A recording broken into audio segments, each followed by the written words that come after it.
Está con nosotros el licenciado Rafael. El licenciado Rafael tiene 12 años en el Poder Judicial Federal y en esos 12 años ha desempeñado puestos como oficial administrativo, secretario particular, actuario y secretario de juzgado.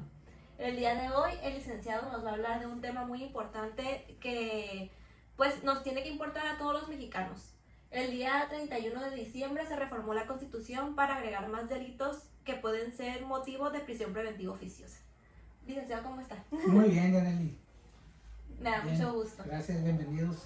Estamos pues aportando al chismecito jurídico pues un tema muy escabroso y espero que les guste y se valen comentarios. De eso se trata, de decir yo no estoy de acuerdo, si estoy de acuerdo, están locos, se vale de todo. El licenciado, aparte de ser licenciado en Derecho, tiene una maestría en Derecho Corporativo y ahorita está culminando su doctorado y está elaborando su tesis con el tema El proceso democratizados y la Suprema Corte de Justicia de la Nación. El proceso democratizador de México y la Suprema Corte, novena época, a partir de que se creó el Tribunal Constitucional. Ese es el tema y está muy interesante. Ya se los haré saber de qué se trata y cómo vamos. Y el licenciado, además de sus estudios que ha llevado a cabo, ha intervenido y ha colaborado con revistas como la de la UNAM y tiene un artículo muy importante que se relaciona ahorita con este tema de prisión preventiva oficiosa, que es el juez mexicano y la aplicación de las sentencias de la Corte Interamericana de Derechos Humanos. ¿Por qué se relaciona? Porque hay diferentes criterios de la Suprema Corte que le van diciendo a los jueces cómo deben de emitir sus sentencias y esas son obligatorias para los jueces. Sí, de hecho, en la revista que se publicó el artículo me han publicado dos, se llama Hechos y Derechos. En él planteo yo el problema de la aplicación de las sentencias de la Corte Interamericana de Derechos Humanos.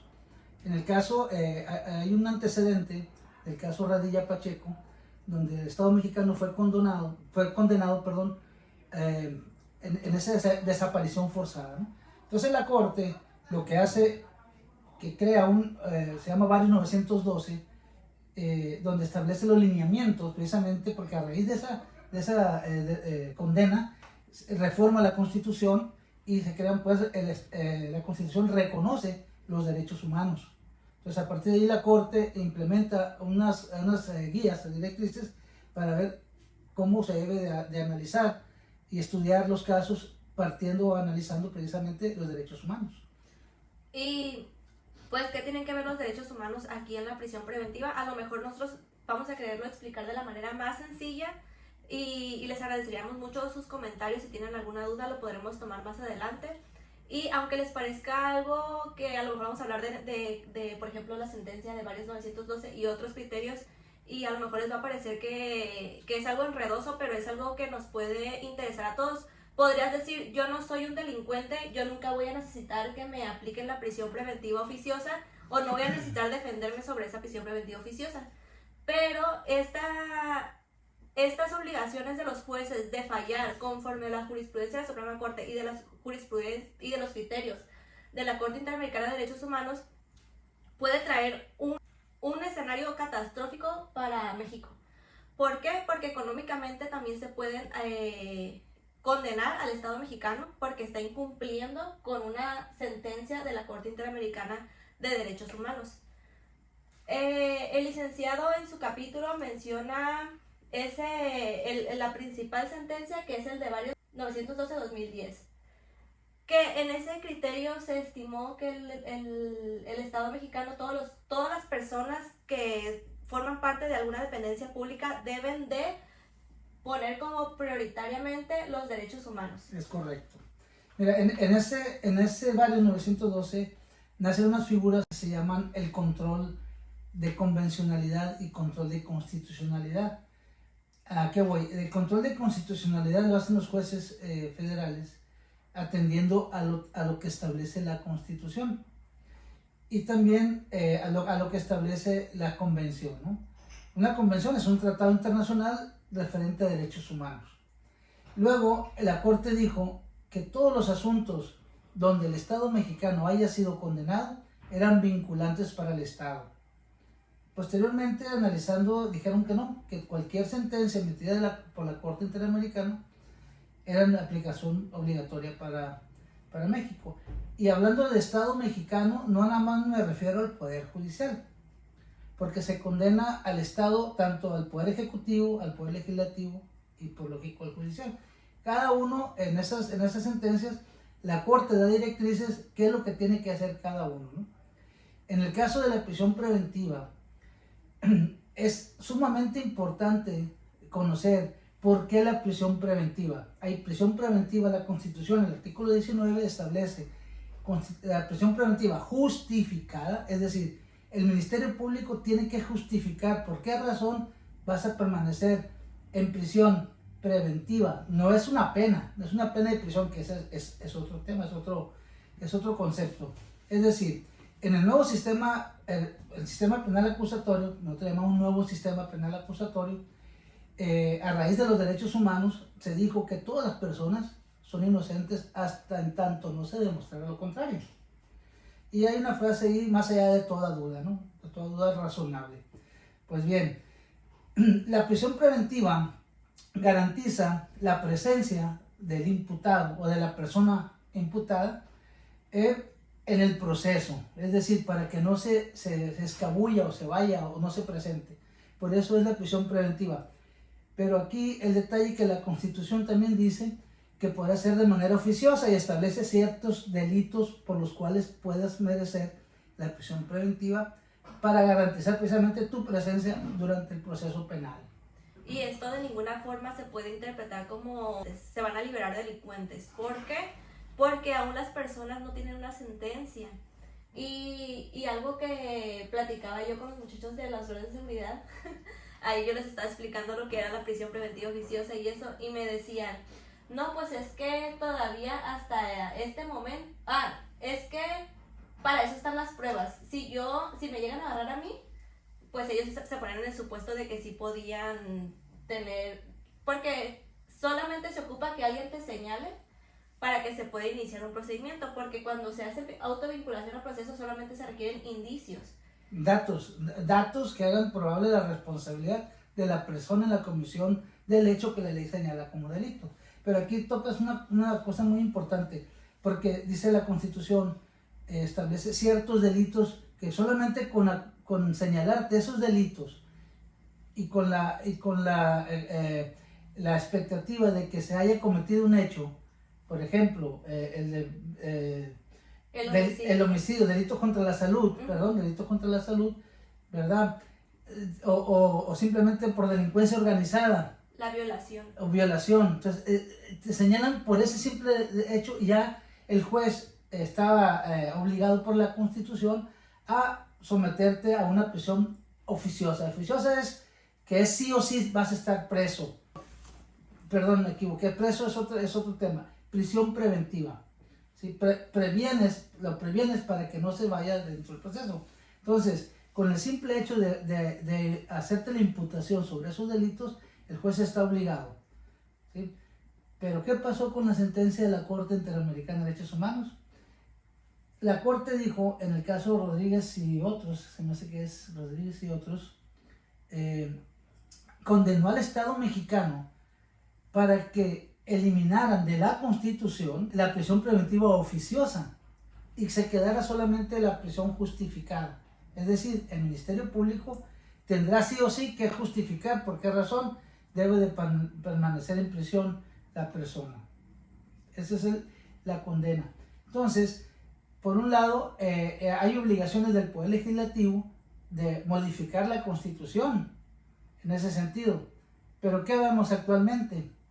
Se agregaron más delitos. Se agregaron más delitos que merezcan prisión preventiva oficiosa. Y es que no es la misma de decir, es que esta persona es peligrosa, le puede causar un daño a la víctima. No es lo mismo decir, esta persona no tiene arraigo, no tiene un domicilio, no tiene un trabajo. No, hay un riesgo inminente de que se pueda fugar y que no culmine el proceso. Ahí es cuando es una prisión preventiva.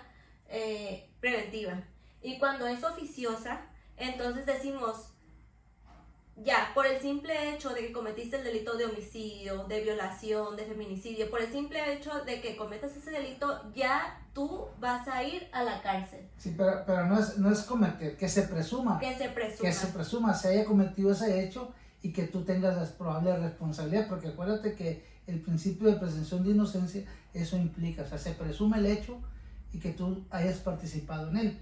Sí. Entonces, ese es el detalle. Y esos elementos que tú señalaste, lo tiene que justificar el Ministerio Público. Tiene que dar las razones suficientes del por qué esta persona debe de permanecer en prisión preventiva.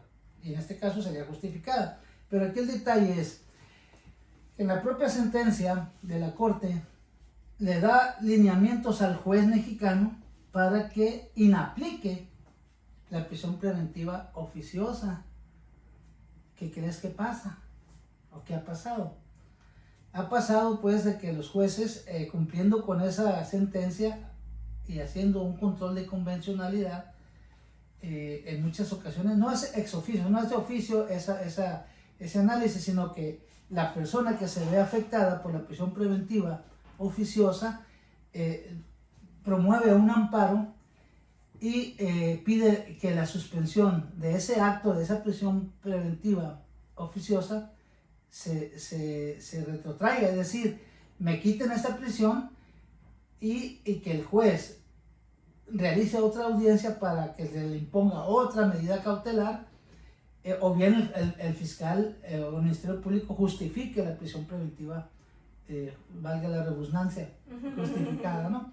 Entonces, ¿qué es lo que pasa? ¿Qué es lo que pasa? Hablamos ahorita de un concepto que se llama la suspensión. Muchos dicen, no, me dieron el amparo. Es común escuchar, me dieron el amparo. No, me dieron una suspensión. Platicaba el otro día contigo de cómo sería una suspensión en este caso. El ejemplo, cómo podríamos explicar esa parte del amparo que es muy técnico, es decir, obtuve una suspensión y vemos muy común en el periodismo, es decir, obtuvo un amparo o el juez lo dejó libre mediante amparo. No. Una suspensión es la suspensión o detener el acto que la autoridad va a cometer o está cometiendo en perjuicio de una persona, violando sus derechos humanos. Y el ejemplo clásico es del que van a fusilar. A una persona que la van a fusilar, va y promueve un amparo ante un juez federal, y el juez le dice, la persona, pero no, el general Elías me va a fusilar y temo pues, que cometan ese acto. Entonces pido la protección de la justicia federal, atendiendo a la Constitución precisamente. Entonces el juez le dice, hey, tú general Elías, espérame, no lo hagas, detente, mientras yo estudio a ver si ese acto que tú vas a cometer es constitucional, legal. Por lo pronto, párate, no lo fusiles. Eso es una suspensión. Eso es la suspensión del acto de autoridad que pudiera traer un perjuicio al ciudadano, a la persona. Esa es la suspensión, detener ese acto de molestia, ese acto que puede posiblemente hasta irreparable, ¿no? En este caso pierde la vida y ya va a ser un acto irreparable. Entonces esa es la suspensión. Entonces, ¿qué pasa? La persona le pide al juez federal, al juez de amparo, que le dé la suspensión de la prisión preventiva oficiosa que fue objeto, incluso con efectos restitutorios, es decir, restitúyeme a mí, que estoy en prisión preventiva oficiosa, restitúyeme en mis derechos de la presunción de inocencia, para que el juez en otra audiencia me imponga otra que justifique el fiscal. Entonces, eso se ha pasado. Los jueces mexicanos comenzaron a aplicar la convención por encima de la Constitución. Y es el tema que yo traigo ahorita, el chisme jurídico que traigo, ¿verdad? ¿Qué le parece, licenciado, si vamos aterrizando todo esto que nos está diciendo, pero a un caso concreto?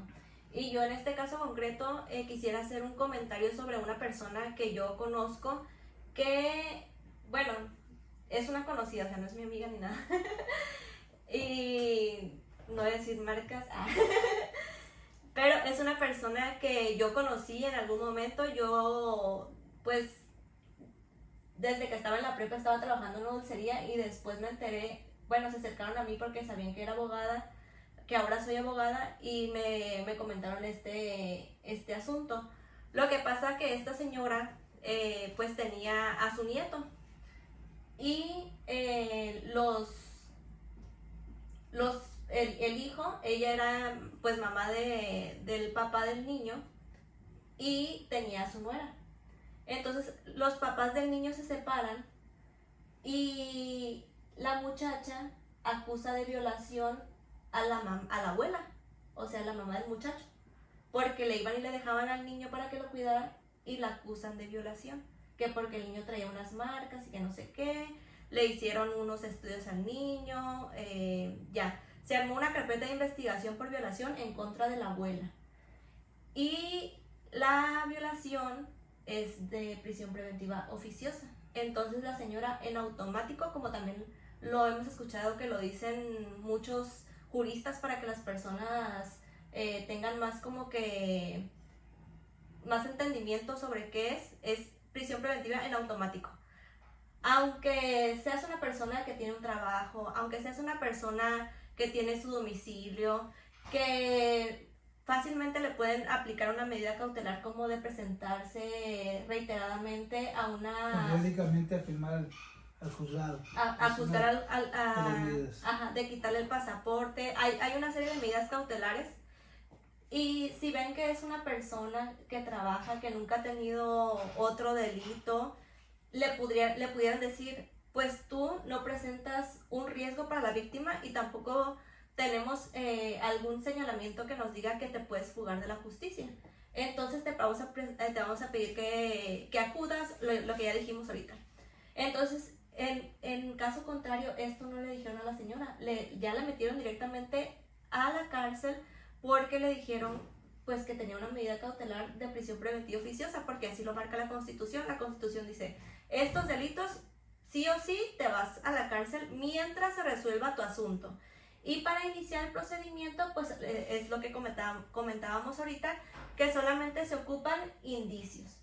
Ya después habrá una etapa en la que se van a llevar a cabo las investigaciones correspondientes, que se llama de hecho investigación complementaria, y para después entrar al juicio. Entonces, esta señora, si hubiera sido toda la República Mexicana se divide en dos plenos regionales. Por una parte está el norte y por otra parte está el sur. El pleno regional de la zona norte es lo que comentaba el licenciado, que en un primer momento, si ella se hubiera ido al amparo, te dicen, te suspendo provisionalmente, le pongo pausa mientras se resuelve el asunto, pero te van a llevar a cabo otra audiencia en la que van a volver a analizar los datos y vamos a decidir si va a ser prisión preventiva o si te vamos a aplicar otras medidas cautelares. Eso fue lo que dijo la zona norte. Y la zona sur, licenciado. Bueno, antes que nada hay que entender cómo está estructurado en la reforma de la Constitución al Poder Judicial del 2017, ya le llamo la reforma Lelo. ¿Cómo? La reforma Lelo. ¿Por qué? Porque fue la promovida y aprobada por Lelo de la REA, que no consultó a los ni magistrados ni jueces para proponer la respuesta, proponer la reforma en el 2017. Hoy la de hoy no vamos a hablar más por este detalle de el aumento de los delitos. Pero mira, entonces el Poder Judicial hay que entender que está constituido por la Suprema Corte de Justicia, por el Tribunal Electoral, tribunales colegiados de circuito, Suprema Corte, plenos regionales de circuito, ahorita lo vamos a explicar, el Tribunal Electoral, los tribunales colegiados de circuito, tribunales colegiados de apelación, antes eran tribunales unitarios, ¿sí? Entonces, y los juzgados de distrito, y el Consejo de la Judicatura. El Consejo es un órgano administrativo que se ha creado, ese es otro chismecito que se ha creado suprapoderoso, ¿no? Entonces, los plenos regionales están divididos en el país por dos, zona norte y zona sur. La Constitución establece que las decisiones de la Corte son obligatorias para todos. Las jurisprudencias emitidas por el Pleno de la Corte es obligaciones para todos. Igual, la primera sala en su materia y la segunda sala en la materia que estudian. Administrativo del trabajo la segunda sala y penal y civil la primera sala. Es obligación para todo el país. Pero los tribunales colegiados están divididos por circuitos, ¿verdad? A nosotros en Sinaloa nos toca el 12º circuito y las decisiones que emitan los colegiados de circuitos son obligatorios para todo el estado, para todos los tribunales, juzgados de distrito, juzgados comunes, colegiados de apelación y colegiados de circuito del estado, del 12º circuito. Entonces, bajo esa directriz, el Pleno Regional Zona Norte, las sentencias que emiten es obligación para la zona norte. Toda la parte norte del país, la parte sur, el Pleno Regional es para el sur. Pero resulta que hay dos criterios encontrados entre los dos plenos. Es decir, la zona norte establece o dijo en su sentencia que sí se puede dar la suspensión, se puede otorgar la suspensión provisional solicitando que le eliminen la prisión preventiva oficiosa impuesta por un juez, ¿verdad? Pero, esa prisión preventiva surte efectos o se dice que es una sentencia anticipada. ¿Por qué lo digo que es una sentencia anticipada? Técnicamente, cuando se estudia el amparo y hay una suspensión, del acto, por ejemplo, del afusilamiento que platicaba hace rato, es decir, bueno, suspende, voy a estudiar a ver si tu acto es constitucional. Sí, porque si lo fusilas, pues ya para qué quieres cerrar el juicio. Entonces ahí va, ¿no? Hay materia, se dice que hay materia de estudio en el amparo y suspendo este acto, no me lo fusiles mientras veo las otras cuestiones que hay de estudio para determinar que efectivamente tiene razón o no tiene razón la autoridad. Okay. Entonces, en el caso de la prisión preventiva oficiosa, al solicitar la suspensión se dice que es una sentencia anticipada porque ya la materia de estudio del amparo ya no hay que estudiar. Entonces se llama sobreseimiento en el juicio, es decir, que no tienes por qué entrar al estudio de los agravios presentados por el quejoso porque no hay materia. El sobreseimiento es eso, el no entrarle al estudio porque no hay materia para estudiar. ¿Sí? Hay unas causas de sobreseimiento y improcedencia que lo marca la ley, que es obligación del juzgador analizar esas improcedencias y por consecuencia se va al sobreseimiento, ¿no? Pero en este caso, ya el quejoso, la persona obtuvo lo que quería. Es decir, ya me dieron mi suspensión, ya me restituyeron de mi prisión preventiva justificada, ¿verdad? Ya el juez celebró otra audiencia donde se me impuso otra medida cautelar. Entonces, ese es otro acto. Ya el amparo ya quedó superado con eso. Y es otro acto. Si ese nuevo acto no le gustó al quejoso, a la persona, supongamos que el fiscal haya justificado la prisión preventiva. Es otro acto, entonces tendrá que volver a promover el amparo para inconformarse sobre el otro acto. Es algo medio complicado, pero por eso se dice, es una sentencia anticipada, lo que ocasionó la resolución de la Corte Interamericana de Derechos Humanos que le da directrices a los jueces directamente. ¿Por qué lo digo? Porque la Pleno Regional Zona Sur dice que no puede otorgar la prisión, la suspensión para restituir en sus derechos al ciudadano en cuanto a la prisión preventiva oficiosa, porque la Constitución establece que se debe dar. Es decir, los derechos humanos no son amplios, no son, ¿cómo te diré? Generales. Ajá, pues es que la Constitución prevé pues los derechos, pero siempre y cuando no tengan una restricción en la misma Constitución. Sí, los derechos humanos no son generales, o sea, hay restricciones a los derechos humanos y uno de ellos es a la libertad. Por ejemplo, cuando dicen de que ¿por qué pagamos las cuotas del peaje si tenemos derecho al libre tránsito. Pues sí, porque hay otra restricción en otro de la libertad, sí, de la circulación, sí, de la libre circulación. Hay restricciones a los derechos humanos y una de las restricciones establecidas por el 19 constitucional es la prisión preventiva justificada. Y aparte, la Corte ha sacado criterios que cuando en la Constitución existan restricciones a derechos humanos, deberá prevalecer la Constitución. Por eso el Pleno Regional Zona Sur dice, no, yo me pego a lo que dice la Constitución. Entonces ahí es el problema, por eso el tema del juez mexicano en la aplicación de las sentencias de la Corte Interamericana. Sí, y es lo que comentaba el licenciado en su artículo, que también les vamos a dejar el link abajo en la descripción para que entren ustedes y lo vean con calma.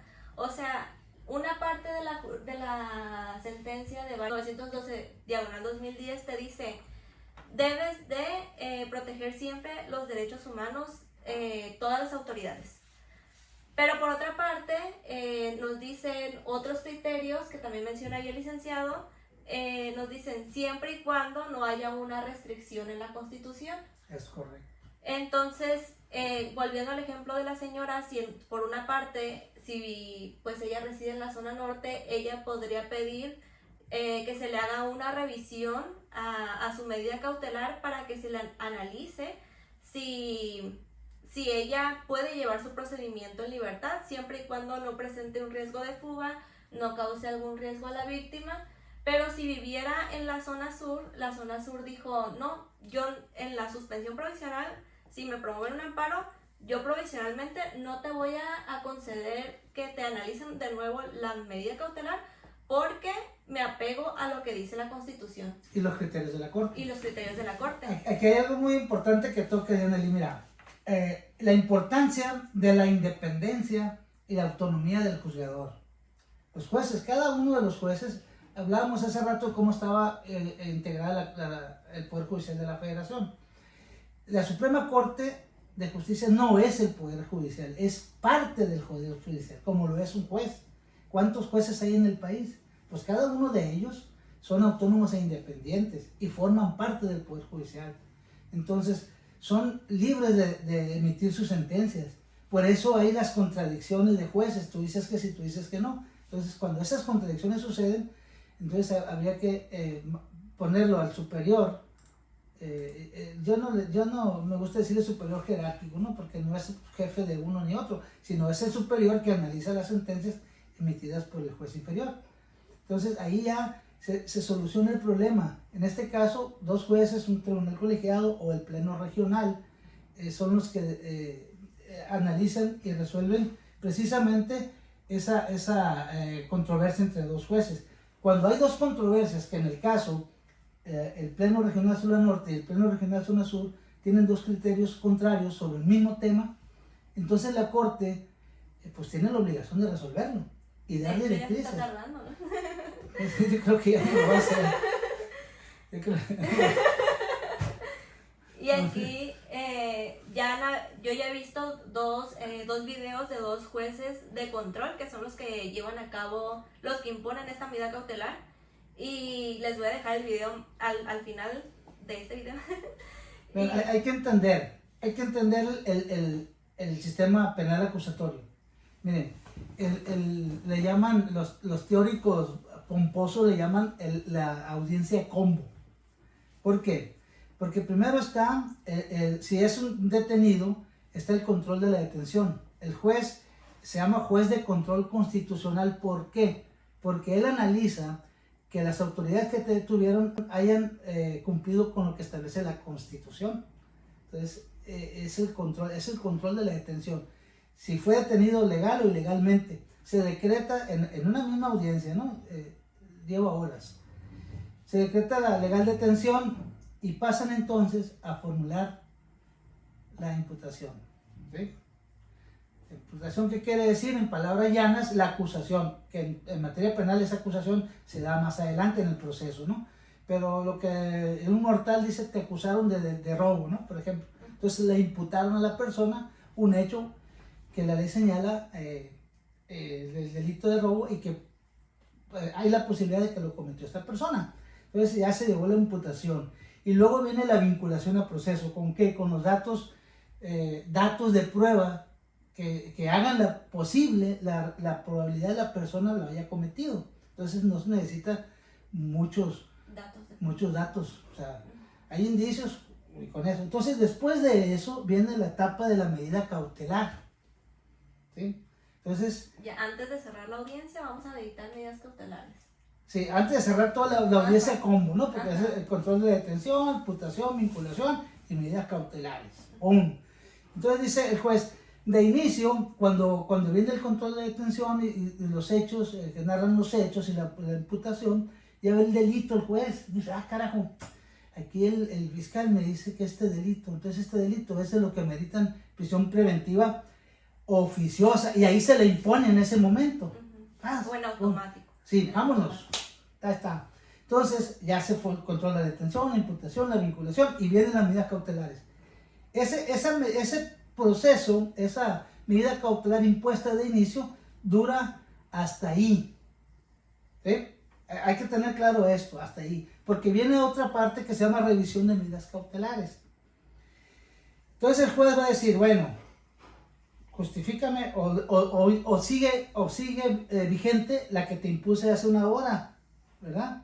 Sigue vigente y ya no hay más que alegar.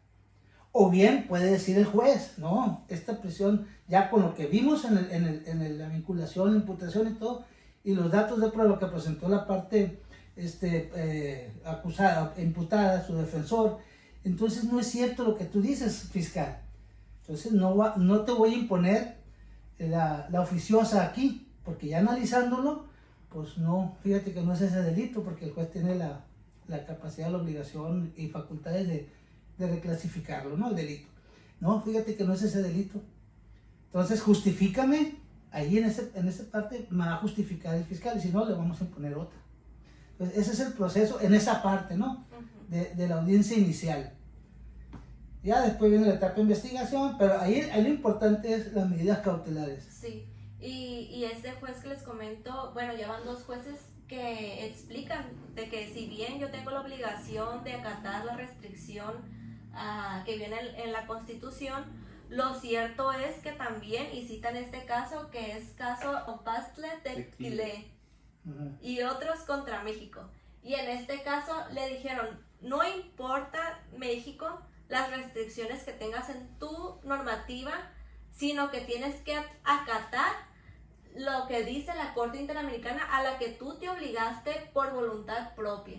Y es ahí donde les comento que pueden traer cuestiones económicas a México, porque ayer, pues por si gustan ingresar, se llevó a cabo una conferencia, también les voy a dejar el link, de los jueces y personal operativo de Culiacán, Sinaloa, del Poder Judicial Federal, y ahí mencionaba el licenciado Cristian, ¿por qué va a traer consecuencias económicas? Porque nosotros al incumplir la normativa internacional a la que nos obligamos voluntariamente, le pueden imponer al Estado mexicano una multa económica. Entonces ya tenemos pérdidas por una elección judicial que va a costar 13,000 millones y no se da abasto, porque están diciendo que las casillas pues van a disminuir, que no van a ser las mismas que una elección normal. Claro. Aparte se van a tener que dar a los titulares que van a sacar, que pues ya no van a formar parte del Poder Judicial, les van a dar una indemnización, porque pues constitucionalmente así se estableció. Entonces tanto dinero que está perdiendo el Estado mexicano, pues ahí es donde se puede venir una crisis económica, si además se está incumpliendo, porque no se ha quitado de la Constitución los delitos que ya estaban, y en cambio, al contrario, el 31 de diciembre nos aventaron otra reforma constitucional donde ingresaron más delitos. Fíjate, yo lo he comentado con amigos y les comento y les digo que la prisión preventiva oficiosa puede ser utilizado por el Estado, por el gobierno federal, en este caso las personas que manejan los hilos del país, como una herramienta de persecución política. Porque con el simple hecho de que la oposición, por ejemplo, se manifieste y te impute el delito de delincuencia organizada o recurso de procedencia ilícita, o simplemente por violación, O delitos fiscales. O fiscales, ahora que el delito que agregaron, delitos fiscales, y pues rompen con el principio de presunción de inocencia. O sea, tú eres ahora, en este paradigma que están creando los legisladores, que eres culpable hasta no se demuestre lo contrario. Estamos volviendo hasta atrás, años atrás. Y para mi mamá es contadora, y lo que yo le comentaba es que no vas a ocupar ser una gran empresa, un corporativo de Salinas Pliego, sino que tío Richie, saludos. Saludos, tío Richie. Sino que aunque tengas una tiendita ahí en tu colonia, el hecho de que no estés registrado, o el hecho de que estés registrado pero estés pagando mal tus impuestos por un indebido asesoramiento, eso ya va a actualizar un delito fiscal que tiene prisión preventiva automática. En automático. Sí, es delicado, mira, este tema es otro chismecito jurídico, que es la división de poderes y los órganos autónomos constitucionales autónomos que desaparecieron, para darle equilibrio a los poderes. Como decía Karl Lorenstein, el equilibrio horizontal y vertical del gobierno, del poder. Entonces, es necesario tener esos equilibrios para no tener un abuso de poder. Entonces, ¿qué es lo que está pasando actualmente? El Estado de Derecho, el Estado constitucional de Derecho, significa el sometimiento de todas las autoridades a la ley, a la Constitución y la ley. Todos obedecen a la Constitución y la ley, sí o sí, en un Estado constitucional de Derecho. Pero ¿qué pasa cuando un legislador dice, no, yo considero que esa sentencia que emitió el juez está mal? Pues no le voy a hacer caso. ¿Qué pasa? Pues ya pasó. Y se viene encima la crisis constitucional. Hay una crisis constitucional. Entonces, si nosotros ahorita estamos analizando la aplicación de las sentencias interamericanas, la sentencia de la Corte Interamericana de Derechos Humanos, ¿qué hace el juez? Debidamente autónomo e independiente. Él decide, porque es autónomo e independiente. ¿Qué haría usted, licenciado? ¿Resolvería como los jueces de control que ya están diciendo que Híjole, ellos están acatando la sentencia de la Corte Interamericana que dice que no importan las restricciones que tenga la normativa? México ya se obligó a es que también la Corte, yo le digo la Santa Corte, ¿no? Porque ella ya lo decidió todo y ya tiene, y si no, está por decidirlo, ¿no? Todos los temas. Entonces, es difícil en la posición de un juez, ¿qué es lo que debe hacer? Porque por un lado está la obligación del Estado mexicano, y como perteneciente al Poder Judicial está obligado a acatar las resoluciones de la Corte Interamericana como parte del Poder Judicial. Como lo dije, es parte del Poder Judicial, y el Poder Judicial es una parte de los tres poderes de la Unión, está obligado a. Pero por otro lado, la Santa Corte ya ha dicho, todas las jurisprudencias que yo emita son obligatorias para ustedes. Y esta jurisprudencia dice que mientras haya restricciones a derechos humanos, tendrás que respetar la Constitución. Entonces, y también ha sacado criterios donde dice que la Constitución no puede ser sometida a un control de convencionalidad. ¿Qué quiere decir esto? Control de convencionalidad. Por ejemplo, un ejemplo muy claro. Si yo veo que una ley es el control de constitucionalidad, te lo voy a platicar de esta manera. Esta ley que me están pidiendo que aplique, yo la analizo y veo que va en contra de la Constitución. Entonces ya el juez ya puede inaplicar una ley si uno de sus agravios, en sus argumentaciones que haga, le pide al juez que esa ley, sin necesidad de irte al amparo contra ley, que es otro tema, decir, hey, esta ley ya es inconstitucional porque ya se ha decretado así, más la Corte ya dijo que era inconstitucional. No la han expulsado del orden jurídico, pero sigue vigente, pero ya dijo la Corte que es inconstitucional. Entonces el juez dice, no, pues la voy a inaplicar.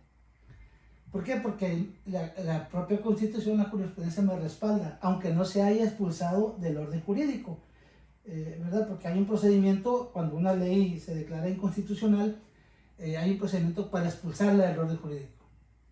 Es otro chismecito. Entonces, la pueden aplicar, ¿no? Igual atendiendo a la convención. Si este artículo de la ley va en contra de la convención, de la Convención Interamericana de Derechos Humanos, entonces la vuelven a aplicar, hace un control de convencionalidad porque analiza la ley, el artículo de ley en relación con la convención. Y aquí te voy a dar otro chismecito, otro chismecito, porque la Corte dijo que el concepto de matrimonio, los estados que establecieran que el matrimonio era entre un hombre y una mujer, es inconstitucional. ¿Y qué creen? ¿Qué creen? La Convención Interamericana de Derechos Humanos dice que el matrimonio es entre un hombre y una mujer. Ahí se los dejo, ahí investiguenlo, para que vean que está bueno el chisme. Entonces te digo, hacen el control de constitucionalidad y el control de convencionalidad, que son, pero la Constitución no se puede someter a un control de convencionalidad porque es la máxima autoridad, la Constitución. Es la máxima autoridad, porque en ella, como dije hace rato, el control, el Estado de Derecho consiste en el sometimiento de todas las autoridades a la Constitución y a la ley. Es la máxima autoridad. Entonces no la puedes cuestionar. Los únicos que pueden estudiar y cuestionar la Constitución es el Tribunal Constitucional, creado, por cierto, con Zedillo cuando se paró de 21 ministros. Ojo, hay que aclarar, porque el discurso oficial dice que Zedillo corrió. No. Zedillo nada más modificó la Corte y formó el Tribunal Constitucional, que le da facultades para revisar la Constitución, y el Consejo de la Judicatura, ¿sí? Y de ahí nació precisamente los controles constitucionales. ¿Qué? Porque había un órgano para establecer y resolver problemas entre dos autoridades, por ejemplo, ¿sí? El juicio de convencionalidad, perdón, el control de constitucionalidad, control constitucional, la ley de amparo, las acciones de inconstitucionalidad y las controversias constitucionales. Las controversias constitucionales son un conflicto entre dos autoridades. ¿Quién resuelve? La Corte, ¿verdad? Las acciones de inconstitucionalidad son conflictos creados o que se han venido generando cuando una autoridad emite una ley, el Poder Legislativo emite una ley que va en contra de la Constitución. Entonces los que no están de acuerdo con eso, un legislativo, la minoría calificada, una minoría no calificada, perdón, que establece la Constitución, no recuerdo cuál es el punto para poder promover la tercera parte, ¿no? Tercera parte, para poder someter esa ley a una acción de inconstitucionalidad. ¿Qué quiere decir? Analizan la ley y si es inconstitucional, pues la expulsan, ¿no? Entonces se creó el Tribunal Constitucional para analizar precisamente la Constitución. Y ya pues se han dicho mucha gente que la Corte no puede analizar la Constitución, que ahora hasta el ridículo que el Tribunal Electoral ¿cómo está el mitote de ahora? Sí. Que el Tribunal Electoral le quiere dar órdenes a los jueces de que no pueden suspender el procedimiento electoral cuando es una consecuencia de que hayan incumplido la suspensión. La suspensión, o sea, ¿cómo es? O sea, este es otro chisme. Está bueno los chismes. Están buenos los chismes. Están buenos los chismes. Como 5 días más. No, hombre, tema hay para chismes. Digo, dice, ¿cómo eres de mitotero? Me dice, ¿no? No, le digo, mitotero es el que cuenta mitos. Y todos contamos mitos. ¿Verdad? Entonces, pues así está, Yaneli. ¿Cómo la ves con el chismecito El juez es libre y autónomo, ¿sí? Es independiente y autónomo. Hasta ahorita tiene toda la libertad. Licenciado, muchas gracias por compartirnos sus conocimientos. Gracias por Esperamos que nos vuelva a dar otro espacio en su agenda para que nos cuente más chismecitos. Más mitos. Más mitos. Y muchas gracias, licenciado. No, gracias a ustedes por compartir este espacio. Y la verdad, me gustó platicar contigo, con la audiencia, ¿no? De ahí me gustaría que pusieran sus comentarios, qué les pareció. Se vale pues dar comentarios a su libre arbitrio, ¿no? Libre de decir y hacer. Y pues si tienen una duda, pues la podemos abordar. Cualquier duda, con la confianza del mundo, hagan sus preguntas y nos daremos espacio para darle respuesta. Y un saludo para los guardias de seguridad que me ayudaron a saber cómo poder explicar esto, porque se lo expliqué primero a ellos y ya dije yo, pues vamos a explicar esto. Sí, claro. Saludos, nos vemos al próximo chisme. Hasta bueno, no se lo pierdan. Y en la Convención de Viena, en el artículo 27, se establece que los pactos, estos compromisos internacionales a los que nuestro país se adhirió, se deben cumplir. En la sentencia del caso Sonpaxtle, la Corte Interamericana estableció, en el párrafo 118, corresponde recordar que la Convención de Viena sobre el Derecho de Tratados dispone en su artículo 27 que un Estado parte no puede invocar disposiciones de su derecho interno, incluyendo sus disposiciones constitucionales, para dejar sin efecto el cumplimiento de los tratados internacionales y efectuar un adecuado control de convencionalidad. Señores, esto no se traduce en otra cosa más que decir que yo no puedo decir que no cumplo con la Convención Americana, que no cumplo con el Pacto Internacional de Derechos Civiles y Políticos en cuanto a que no existan detenciones arbitrarias, invocando cuestiones de derecho interno, incluyendo nuestro artículo 19 constitucional. ¿Por qué razón? Porque son compromisos que nuestro país se ha comprometido a cumplir. Señores fiscales, señor asesor, señor defensor, yo no voy a ser quien coloque al Poder Judicial de la Federación en desacato de la sentencia, en una especie de repetición de acto reclamado, en una especie de repetición de violación y de responsabilidad internacional ya declarada en 2 ocasiones. Por esa razón no es obstáculo para la imposición de una medida cautelar diversa que existan estas disposiciones hoy vigentes.